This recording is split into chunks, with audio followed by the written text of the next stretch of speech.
A 21-year-old female college student mysteriously disappeared, only to be found as a lifeless body floating in a lake. The forensic examiner extracted male DNA samples from her vaginal area. However, when the authorities employed DNA technology for perpetrator identification, the once infallible method inexplicably failed. Based on the DNA comparison results, the police identified several individuals highly matched to the perpetrator's DNA. Yet, there could only be one actual perpetrator. What could explain this perplexing situation? Who is the actual perpetrator? The victim in this case is named Julie Busken, born on October 24, 1975, in Benton City, Arkansas, USA. At the time of the incident, she was merely 21 years old. In 1993, she graduated from Benton High School and later moved to Norman City in Oklahoma to pursue ballet performance studies at the University of Oklahoma. Julie had a deep passion for ballet performance and showed remarkable talent in the field. She was quickly selected by the school to perform in the classic ballet production Swan Lake, receiving unanimous praise from both students and faculty. Her future seemed promising. By December 1996, as Julie was about to graduate, she began planning to establish her own dance studio. Since Christmas was just a few days away, she intended to spend the holiday with her parents before embarking on her career.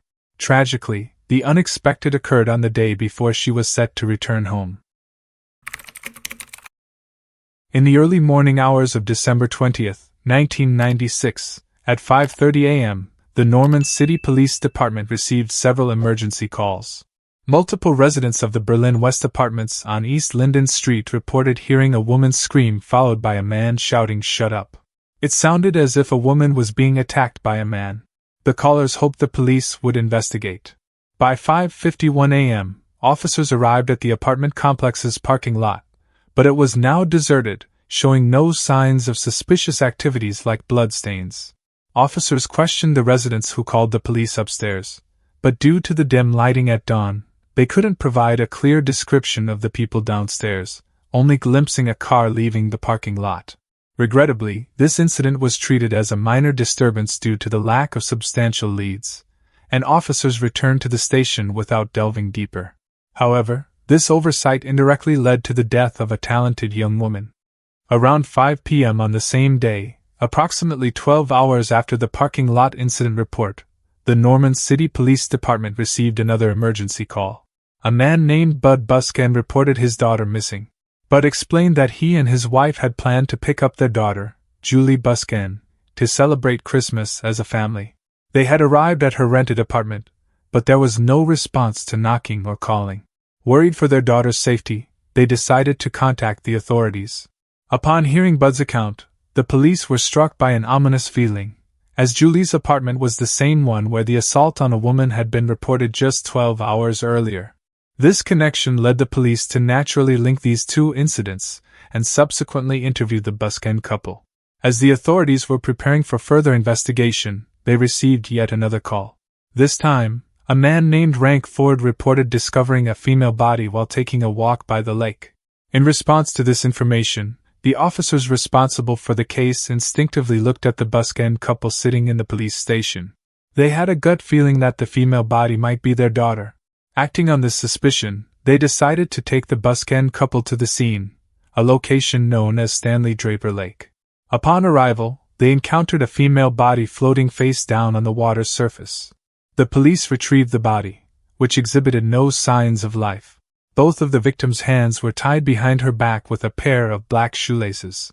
Although she was clothed, her Julie's buttons and zipper were undone, and her underwear had been pulled up onto her thighs, indicating signs of sexual assault. Through the identification process conducted by the Busken couple, the deceased was confirmed to be their daughter, Julie Busken. Witnessing their daughter's lifeless body, the Busken couple's emotions shattered instantly. Their pride and joy, their daughter, had fallen victim to a heartless killer just before Christmas. Anger, grief, and pain overwhelmed the Busken couple's hearts.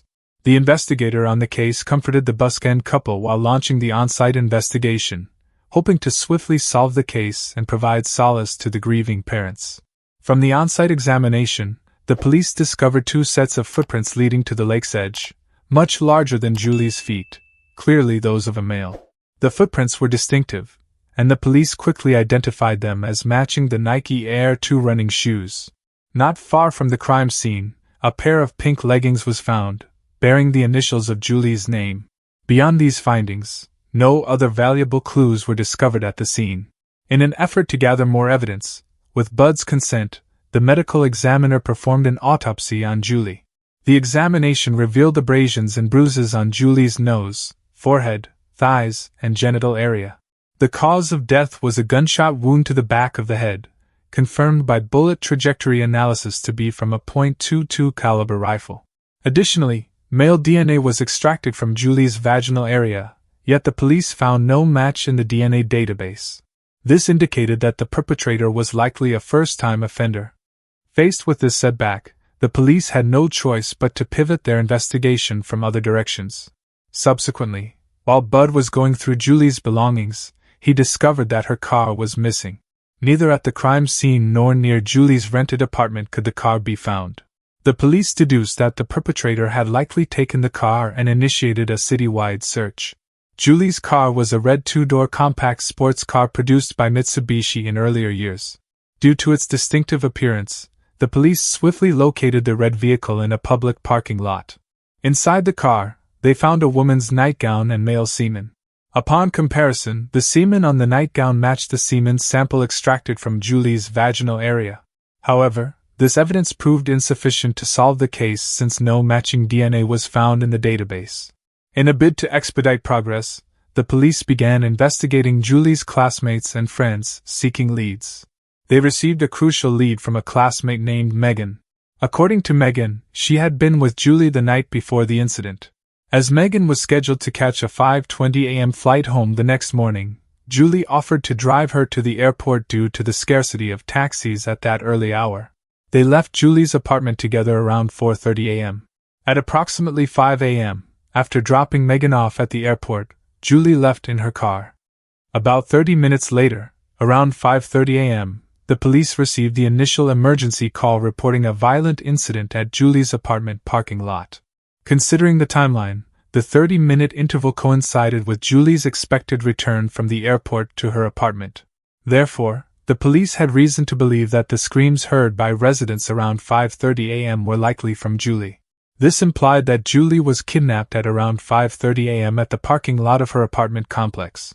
The police inferred that the perpetrator likely knew Julie well, as only someone close to her would be aware of her plan to drive Megan to the airport early in the morning. This knowledge allowed the perpetrator to wait for Julie's return at the parking lot and subsequently attack her. Despite investigating nearly 200 men acquainted with Julie, none of them matched the DNA of the perpetrator. Frustrated, the police turned to the public for assistance, disseminating extensive information about the case through various media outlets in the hopes of receiving tips from potential witnesses. On January 25, 1997, over a month after the incident, a man named David Keeler contacted the police with a crucial tip. He recalled seeing Julie's red sports car on the morning of the incident around 7:10 a.m. after viewing the car's photo released by the police. As per David's account, after finishing his night shift, he was driving home when a speeding red sports car suddenly changed lanes in front of him, blocking his path. Annoyed, he gave chase and caught up to the car. The driver of the red car was a young woman who appeared anxious and frightened, as if afraid of something. Seated in the passenger seat was a man who looked visibly angry. David assumed they were a couple having an argument, and decided not to intervene further before leaving the scene. Subsequently, the police showed Julie's portrait to David, confirming that Julie was indeed the woman he had seen driving the car. Based on David's description, the police created a composite sketch of the suspect, offering a $70,000 reward for information in hopes of speeding up the case resolution. Regrettably, the reward remained posted for 6 months without anyone coming forward to identify the suspect from the sketch. As a result, the case gradually turned cold. However, 4 years later, a recently released inmate recognized the suspect from the sketch. In May 2001, the police received a call from a woman who claimed to know the person in the sketch. She identified him as Dennis and revealed that during the time of Julie's murder, Dennis had lived 4 blocks away from Julie's apartment. Armed with this lead, the police swiftly located and investigated Dennis. However, during police interrogation, Dennis proved uncooperative. He refused to answer any questions and vehemently declined to provide his DNA sample. His non-cooperation raised further suspicion. Yet, under U.S. law, the police couldn't forcefully obtain a suspect's DNA sample without sufficient evidence. Thus, the police discreetly trailed Dennis, hoping to collect his DNA sample when let his guard down. Eventually, their patience paid off. After tailing Dennis for 2 days, the police picked up a cigarette butt that had been discarded by Dennis in a parking lot. The cigarette butt was sent to the forensic department for DNA extraction and comparison. However, the results were puzzling. The DNA analysis revealed that Dennis's DNA was 90% similar to the perpetrator's, but not an exact match. This perplexed the police, leaving them questioning whether Dennis was the real culprit. A seasoned forensic expert explained that if Dennis and the perpetrator were the same person, their DNA should be an exact match. Thus, Dennis couldn't be the perpetrator. However, a 90% match was highly abnormal. The forensic expert proposed a solution. Through genetic genealogy, it was determined that the actual perpetrator might be a blood relative of Dennis due to their high genetic similarity. Armed with the direction, the police immediately delved into Dennis's family background. They discovered that 16 years prior, Dennis's parents and brother had tragically died in a car accident, leaving only a younger brother behind.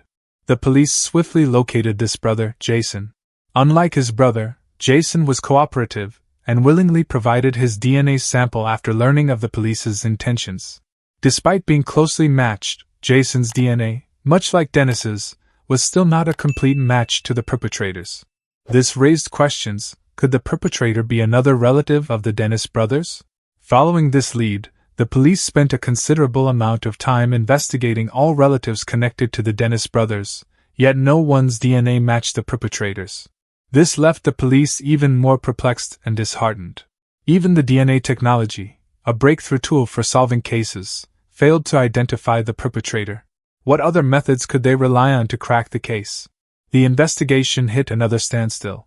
It wasn't until 3 years later that the true identity of the perpetrator was unexpectedly revealed. In July 2004, a man named Anthony Sanchez was arrested for raping his former girlfriend. While in jail, Anthony was required to provide a DNA sample for record-keeping purposes. Upon uploading his DNA information to the database, an alarm rang out. The results indicated a complete match between Anthony's DNA and the DNA of the perpetrator in the Julie case. The police immediately initiated a comprehensive investigation into Anthony. According to his former girlfriend, Christine Seitz, between 1994 and 1996, she and Anthony, along with Anthony's father, lived in a residence on Drake Avenue in the southeast part of Norman, only a mile away from Julie's apartment. Although Anthony had since moved out of the house, Christine revealed a unique hobby shared by Anthony and his father. They enjoyed shooting games against the walls in their room. Thus, traces of spent shells likely remained embedded in the room's walls. Armed with this lead, the police secured a search warrant and extensively searched the house where Anthony and his father had resided. They even broke open the walls, ultimately discovering a bullet embedded in a wooden beam. Weapon experts confirmed that the caliber of the bullet matched the one used in Julie's murder, a .22 caliber, and the firearm that fired the bullet matched the one used to kill Julie. When coupled with the previous DNA evidence, the police had every reason to believe that Anthony was Julie's murderer. As for the previously mentioned Dennis and his relatives, why was their DNA so similar to Anthony's? The forensic answer was that their ancestors likely shared a blood relationship. However, by Dennis's generation, the family ties had seemingly faded into obscurity, with no one truly aware of their connections. On June 6, 2006, the case officially went to trial at the Eastern District Federal Court of Oklahoma. However, Anthony steadfastly refused to plead guilty in the courtroom. He claimed that his father, who had passed away several years prior, was the actual murderer of Julie. Anthony's attempt to shift blame onto his deceased father not only failed to exonerate him, but also worsened his own punishment. Based on the evidence available to the court, the likelihood of finding Anthony guilty of first-degree murder and rape was nearly 100%. The only question for the jury and judge was the sentencing, whether Anthony should be sentenced to death or life imprisonment. Reflecting on the unspoken understanding in various U.S. states when sentencing serious offenders, a defendant's attitude towards admitting guilt played a crucial role. In this case, Anthony, after committing such heinous crimes, showed no remorse and instead attempted to pin the blame on his father. The jury members believed that he was beyond redemption. Consequently, they reached a unanimous decision, finding Anthony Sanchez guilty of first-degree murder and rape, and sentencing him to death. Finally, after 8 years of tormenting the police, this long-standing unsolved case was closed. The Buskin couple, surrounded by grief, had at last received the belated justice they had been waiting for.